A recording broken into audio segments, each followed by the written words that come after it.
தேவார பாடல் பெற்ற 274 சிவாலயங்களில் 89வது தலம் கும்பகோணம் கும்பேஸ்வரர் கோயில். அம்மனின் 51 சக்தி பீடங்களில் இது விஷ்ணு சக்தி பீடம்.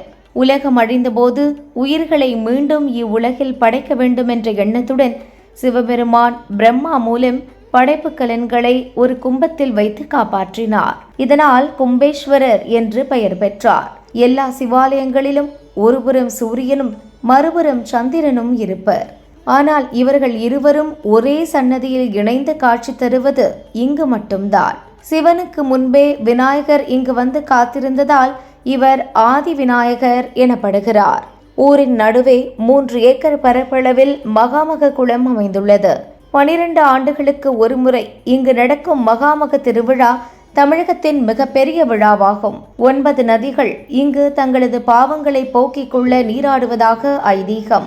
இங்கு ஆவணி ஞாயிறன்று சிறப்பு பூஜைகள் நடத்தப்படும். குழந்தை வாக்கியம் வேண்டுபவர்கள், குபேர வாழ்வு விரும்புபவர்கள் மங்கள நாயகிக்கு ஆவணி ஞாயிற்றுக்கிழமைகளில் செம்பருத்தி பூவால் அலங்காரம் செய்து அர்ச்சனை செய்தால் வேண்டியது கிடைக்கும் என்பது நம்பிக்கை.